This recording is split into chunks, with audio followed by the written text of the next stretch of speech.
attaché à la constitution de la conférence nationale souveraine. Et qu'aussitôt que je prendrai mes fonctions, je soumettrai ce projet de constitution-là au référendum populaire. Donc M. Machal a attendu, qu'il consomme des années. Il ne savait pas que c'était la constitution des belligérants. Enfin, il s'est dit aujourd'hui, oui, mais si nous disons ça, nous allons prolonger notre mandat. Souvenez-vous, je vous ai dit autour de cette table qu'un d'eux nous avait dit, il nous a confié ceci. Ils ne sont plus dans le schéma de 2016, c'est 2021. Mais tout ce qui s'est dit autour de la table, les gens croyaient que ma source n'était pas fiable, mais elle est fiable.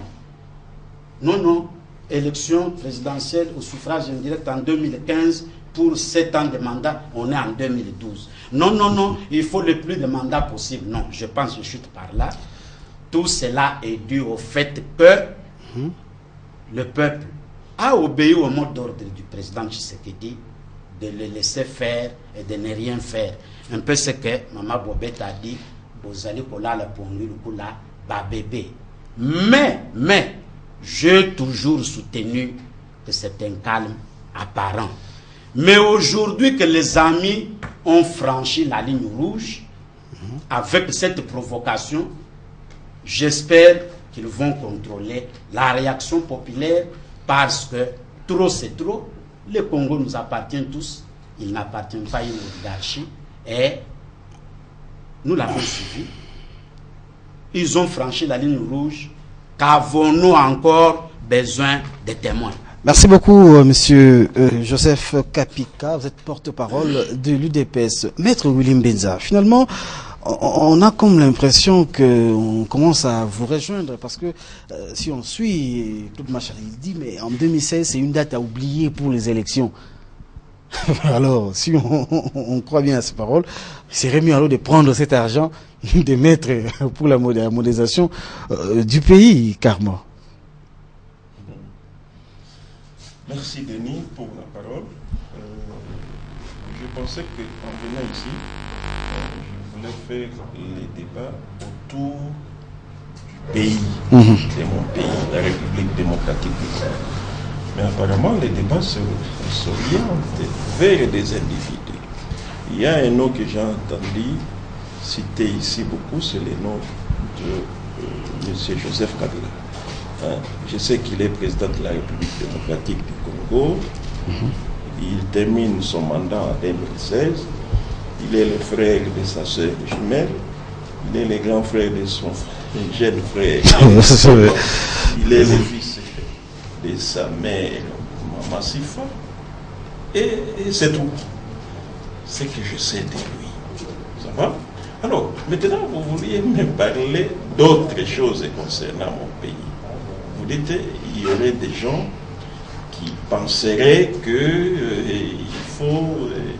Donc c'est une suite de propositions émises par un certain nombre de personnalités politiques de ce pays, et on est en train de réfléchir pour voir par rapport à ce que vous avez proposé, de dissoudre, bien de supprimer la CENI et de prendre tous ces moyens et de mettre à disposition de la modernisation du pays. Est-ce que ces propositions ne rejoignent-elles pas les vôtres? Non, mais peut-être que c'est des choses différentes. Justement, quand je parle du consensus national, je ne vois pas obligatoirement le président Kabila comme animateur, alors que les autres disent autre chose, n'est-ce pas? Et en faisant tout ça, il ne jure que sur le président Joseph Kabila, n'est-ce pas? C'est là qu'il y a peut-être un problème dans la réflexion. Mais j'ai apprécié aussi un moment le courage du professeur Bouchard à travers ce pays. Il vous dit ouvertement que la constitution de 2006 n'a jamais été votée par le peuple. Donc pour la réviser, on n'a pas besoin du peuple, n'est-ce pas? Il dit que c'est une constitution qui a été octroyée, imposée. Donc le peuple n'a pas été le pouvoir constituant originaire. Alors aujourd'hui, pour la réviser, la modifier, on n'a pas besoin du peuple. Ça, c'est un courage. Mais il y a eu référendum, le peuple a quand même eu le temps de voter. Ça, c'est vous qui dites qu'il y a eu référendum. En réalité, il n'y en a pas eu. Il y a eu les publicistes constituants en 2006. Et lui, comme acteur qui sait jouer quand il faut, il saute sur ça pour dire que ne vous tracassez pas beaucoup. Parce que en 2006, c'est ce que vous considérez, disons, 2005 comme un référendum, il n'en était pas un. Et maintenant que les constituants, les pouvoirs constituants originaires étaient celui qui l'a octroyé, c'est-à-dire le chef de l'État, donc il peut refuser la Constitution à tout moment. N'est-ce pas? Et ça, c'est la lecture d'un spécialiste comme. Et au regard de ça, alors, moi j'ai dit que je ne peux pas me faire trop de mal pour des choses que je connais déjà. N'est-ce pas? Qu'est-ce qu'il faut faire dans ce contexte-là? Il faut seulement faire fi. Faire fi, ça veut dire quoi? Et on va recenser au niveau de tous les services publics. Tous les services publics qui ne répondent pas, n'est-ce pas, au fonctionnement des services publics. Et il faut carrément les supprimer. J'ai commencé par la CENI, il faut étendre De la liste n'est pas exhaustive. Hein? La liste n'est pas exhaustive des structures à supprimer. Là où il y a l'inégalité, au lieu de l'égalité, là où il y a l'injustice, c'est là où ça fonctionne, contrairement au principe d'un service public, parce qu'on ne vise pas l'intérêt général, on vise plutôt l'intérêt privé, et il faut supprimer. Et en supprimant, puisqu'il y a un budget qui est destiné à ces services-là, qu'est-ce qu'il faut faire de ces budgets-là? Il faut répartir ça d'une manière équitable. Et pour nous, nous estimons que la répartition équitable qui peut être bénéfique à tout le monde, à quiconque, c'est lorsque ce budget-là est reversé dans des œuvres d'utilité publique. La fois passée, on avait cité, n'est-ce pas? Alors, on regarde ça, ce qui se passe maintenant, qu'un Congolais mette un avis comme il veut. Moi, je suis tolérant, nous sommes dans les contextes de la tolérance. Je ne veux pas me faire trop de mal, je vais simplement dire qu'au regard de ça, les choses ne vont pas aller forcément comme l'on pense, parce que sinon, on ne vise que sur un individu. Merci beaucoup. Terminé, oui, allez-y. Oui, je suis en train de compter là, j'ai vu. L'individu que vous voulez à tout prix qu'il soit là, mais il n'est pas éternel. Il finira par partir un jour. Alors, si vous liez les pays à un individu, ça veut dire que vous faites un autre débat. Et un débat comme ça ne peut pas m'avoir, moi, comme interlocuteur ou co-débatteur, parce que c'est un débat qui tourne autour de la subjectivité. Et la subjectivité, en réalité, est privée, n'est pas publique. Merci beaucoup, Maître Limbenza. Monsieur Norbert Yamba, chaque fois qu'il y a eu proposition en ce qui concerne soit le suffrage direct ou indirect, ou soit le nombre de mandats présidentiels, on a toujours donné des raisons, on a posé des préalables. Si on totalise, si on réunit tous les moyens pour organiser ces élections-là, il n'y a pas de problème. Au cas où la CENI, dans sa feuille de route, propose des solutions pour qu'il y ait des élections équitables et bien organisées, c'est parce qu'il n'y a pas de moyens conséquents pour organiser des élections en mode suffrage direct, universel direct. Comment vous analysez toutes ces propositions-là, M. Norbert Mbamba? Merci. Merci Denis pour l'opportunité que vous m'offrez de pouvoir intervenir sur ce sujet très intéressant. Un sujet, lorsque j'écoute les uns les autres, lorsque je vous écoute, j'ai l'impression qu'on n'a pas encore pris conscience de la hauteur de ce que représentent ces problèmes, qui risquent d'être un problème qui marquerait l'histoire de notre pays. Mais parce qu'on m'a posé une question, je vais répondre à 3 niveaux. Premier niveau, je constate qu'en 2006, en 2005, lorsqu'il s'agissait de faire le référendum constitutionnel, le Congo s'est divisé en deux parties. Il y en a ceux qui pensaient que cette constitution avait des choses à revoir et qu'il n'était pas nécessaire que l'on puisse l'approuver.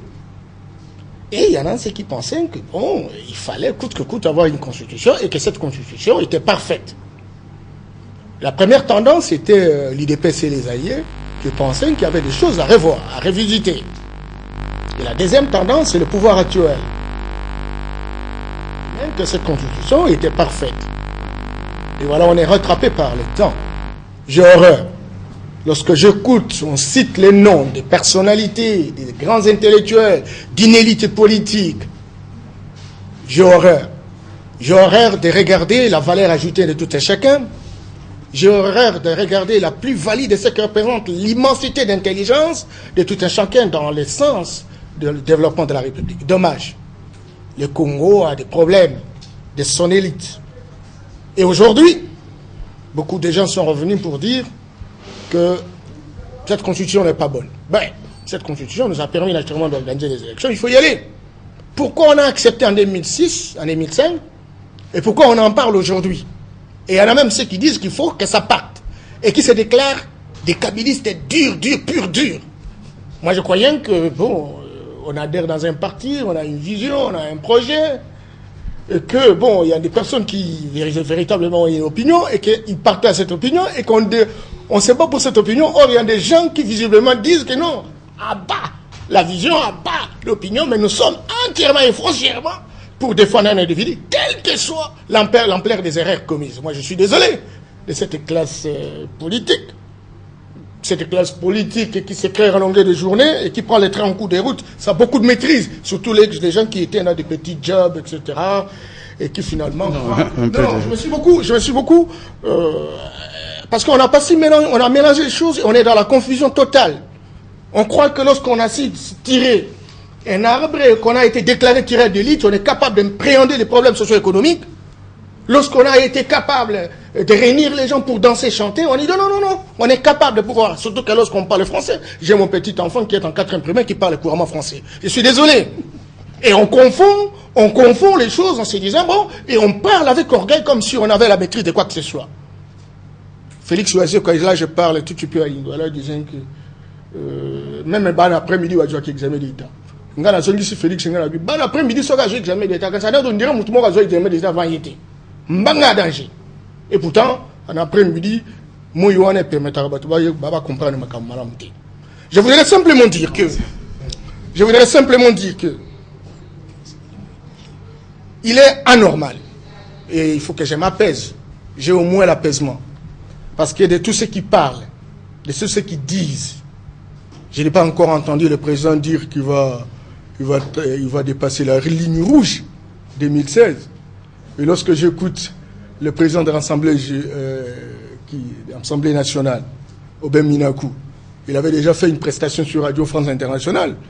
Il a rassuré notre peuple. On a vu même Lambert Mende. L'institution sera respectée. Il en a de même, pour une fois, Lambert Mende, qui de temps en temps, lorsqu'il prend parole, c'est pour énerver les gens. Mais là, au moins, il a dégonflé les tensions en disant non, cette fois-ci, le président va véritablement civiliser, n'est-ce pas, le processus en faisant la remise-reprise avec celui qui viendra à 2016. Et curieusement, au moment où on était en train véritablement de penser que les choses iront comme il se doit, et voilà qu'intervient, n'est-ce pas, un pur dur qui nous dit ce qui est véritablement préparé dans un laboratoire. Parce que croyez-moi, il y a des gens qui jouent les tam-tam et il y a des danseurs. Et nous savons identifier qui est danseur, qui est joueur du tam-tam. Pour dégager un certain nombre de choses, et vous allez m'excuser sincèrement, parce que le débat est fondamentalement intellectuel. Et c'est comme ça que je disais que ce n'est pas parce qu'on a obtenu le diplôme l'après-midi qu'on est en mesure de comprendre les choses. Je m'excuse beaucoup, mais bon, je suis très calme quand je parle. Quelqu'un dit non, écoutez, on a prévu 26 provinces, non, 25 plus la ville de Kinshasa. Et que quand vous regardez la Constitution, et donc cette Constitution prévoit ça, aujourd'hui cette Constitution, véritablement, n'est pas d'application. Il faut donc changer la Constitution. Ça aussi c'est une erreur d'approche très grave, et c'est une faute scientifique grave Parce qu'en dehors de la Constitution, il y a des textes réglementaires. Et on vous dit qu'il y a une loi de programmation pour la matérialisation physique de ce que représentent ces différentes provinces. Et même cet investisseur qui va quitter je ne sais pas où, et qui arrive, il doit avoir un conseil juridique qui lui dira, oui, on a prévu, mais dans la programmation, voilà comment ça va se réaliser. Et ne pas tenir compte de cet aspect, je ne peux pas aussi, on peut être véritablement conseiller d'un président de la République, à moins qu'on l'amène au cimetière. Et donc, ça, ce n'est pas un argument. Deux, lorsqu'on parle de mandat, écoutez, il faut lire la Constitution. Maître Benzaïla, l'article 218, qui parle de la révision constitutionnelle. L'article 220. C'est très clair. Il y a des points qui ne peuvent pas être touchés, à moins qu'on nous amène dans l'abîme.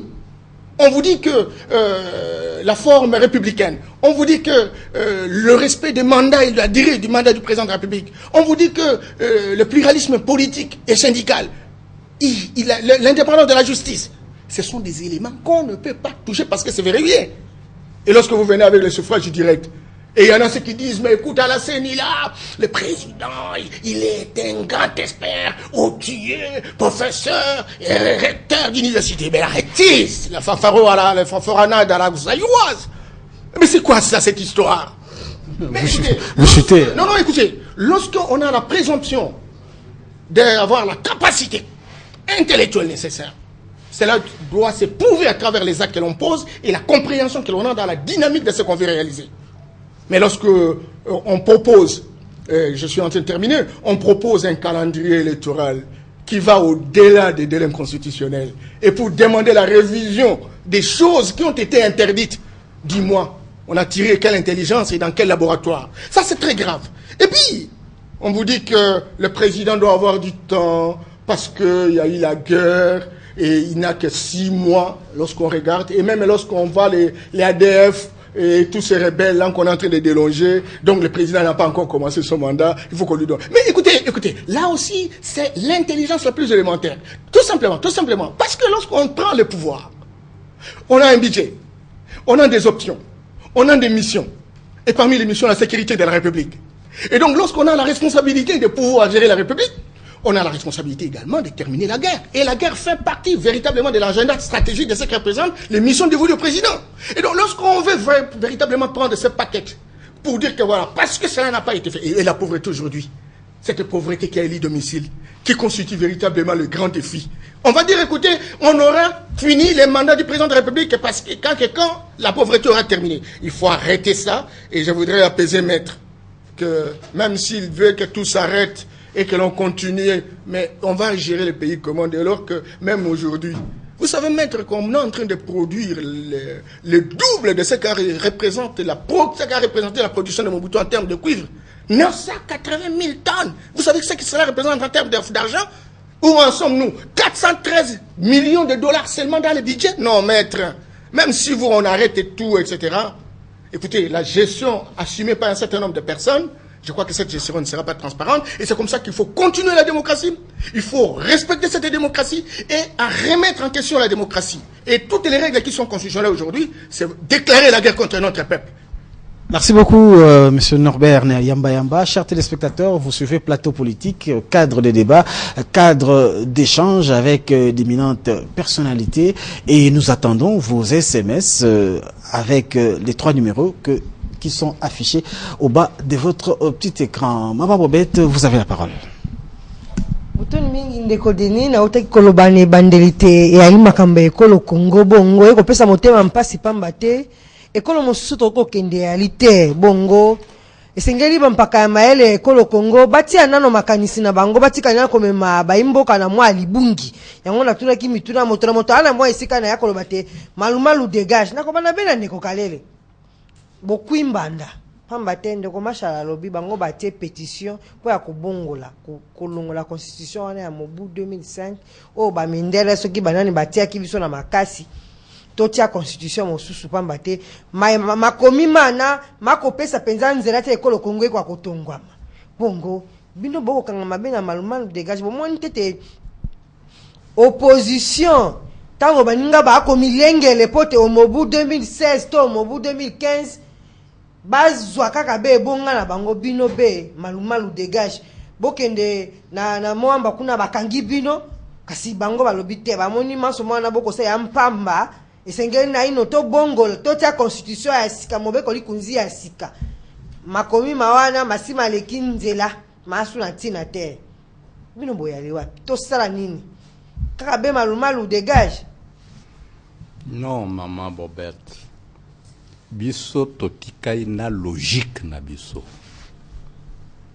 soki oyokaki nga malamu problème oyo ezokopesa mikakatano mikolo oyo ezali problème ya présidence à vie de monsieur Joseph Kabila a proposition nyonso wana mais bazokosala yango étape par étape. Tolobaki sauvons le Congo parce que toyebaki après analyse que Congo ezalaki na danger, deux dangers. Premier danger, perte ya souveraineté na makambo ya kotisa ba M23 na institution pour une énième fois ba Rwandais bakota na institution na biso. Menace pour la souveraineté. Deuxième danger, problème ya kubuma démocratie na mbokoyo. Makambo ya concertation, complot contre le multipartisme, etc., etc. Nomination ya moto que a commis président ya opposition. C'est ça makambo ya Kabila, ya Mobutu. C'est pour cela que Tolobaki, le Congo est en danger de mort, il faut te sauver. Malu aza individu. Malu a sali feuille de route te. Eza feuille de route ya yete. Eza feuille de route ya Joseph Kabila. Ikamote yali aye kasi bino bayi sauvons la RD Congo. Bo sali nini? Oh, monsieur. Yo lingini, tozana mathématique awata, tozana politique. Malu azoko reproduire textuellement pensée à Kabila pour retarder, pour prolonger